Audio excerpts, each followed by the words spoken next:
तमिलनाडु के 2026 विधानसभा चुनाव के परिणामों ने राज्य की सियासत में पिछले 50 सालों का सबसे बड़ा उलटफेर कर दिया है। वर्तमान स्थिति ये है कि राज्य में किसी भी दल को स्पष्ट बहुमत नहीं मिला है, जिससे त्रिशंकु विधानसभा हंग असेंबली के हालात बन गए हैं। चुनाव के बाद की ताजा स्थिति और सियासी समीकरण कुछ इस प्रकार हैं। 1. विजय की टीवी के सबसे बड़ी पार्टी। अभिनेता से नेता बने विजय की पार्टी तमिलगा वेत्री कजगम टीवीके ने धमाकेदार शुरुआत करते हुए 108 सीटें जीती हैं। हालांकि बहुमत के जादुई आंकड़े 118 से वो अभी भी 10 सीटें दूर हैं। विजय ने राज्यपाल से मिलकर सरकार बनाने का दावा पेश किया है। 2. एआईएडीएमके और बीजेपी का भविष्य।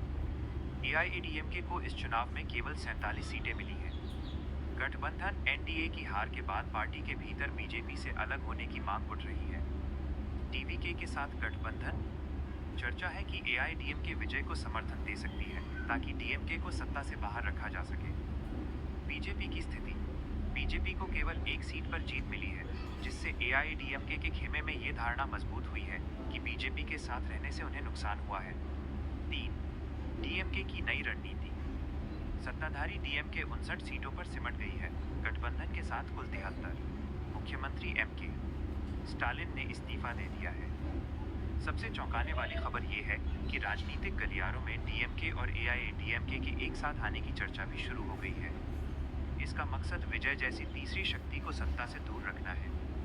हालांकि डीएमके ने आधिकारिक तौर पर कहा है कि वे विपक्ष में बैठने को तैयार हैं। 4. कांग्रेस और अन्य दलों का रुख। विजय की टीवीके को समर्थन देने के लिए कांग्रेस 5 सीटें ने डीएमके का साथ छोड़ दिया है।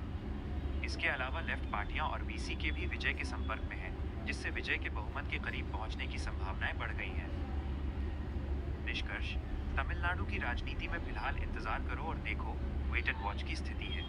एआईएडीएमके के सामने दो रास्ते हैं, या तो वे विजय का साथ देकर नई सरकार का हिस्सा बने, या फिर अपने कट्टर प्रतिद्वंद्वी डीएमके के साथ मिलकर एक असंभव दिखने वाले गठबंधन के जरिए विजय को रोके।